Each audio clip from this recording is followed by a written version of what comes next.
মুহাম্মদ সাল্লাল্লাহু আলাইহি ওয়াসাল্লাম বলছেন, বাদ্যযন্ত্র নর্তকী বাড়লে, মদের ব্যাপকতা হলে, ওই আপনি যেটা বলতেছেন সরে যায়, সহ্য করতে পারে না, এগুলো হবে এবং ভূমিধস ভূমিকম্প হবে।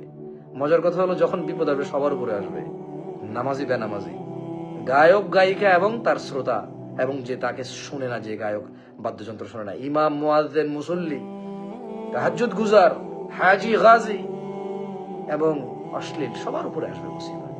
একটা এরিয়াকে যখন গ্রাস করবে মুসিবা, সবাই ওই বিপদে সামিল হয়ে যাবে, ওই বিপদ সবাইকে ছোবে।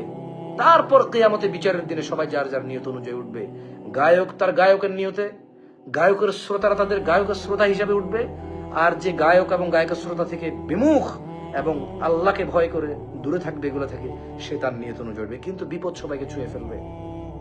সো আমি অনুরোধ করব, আশপাশে যেখানে বাদ্যযন্ত্র বাজে যথাসাধ্য চেষ্টা করুন, ওদেরকে নিষেধ করুন যে এভাবে এভাবে এভাবে এভাবে করিও না ভাই।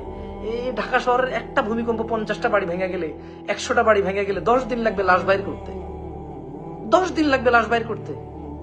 50টা বিল্ডিং একসাথে কোনো এলাকায় ভেঙে গেলে 10 দিনও লাশ বাইর করতে পারবে না ঢাকা শহরে। এটা বাংলাদেশ।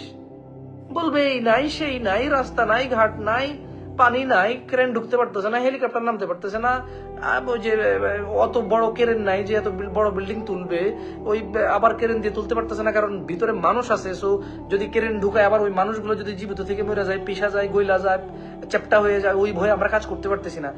রিজন উইল, মানে একটা রিজন ক্রিয়েট হবে, যে রিজনে 10 দিন 20 দিনেও এগুলা ক্লিয়ার করে ভিতরে মানুষগুলোর মৃত মানে লাশগুলো বের করতে পারবে না 10 দিনে।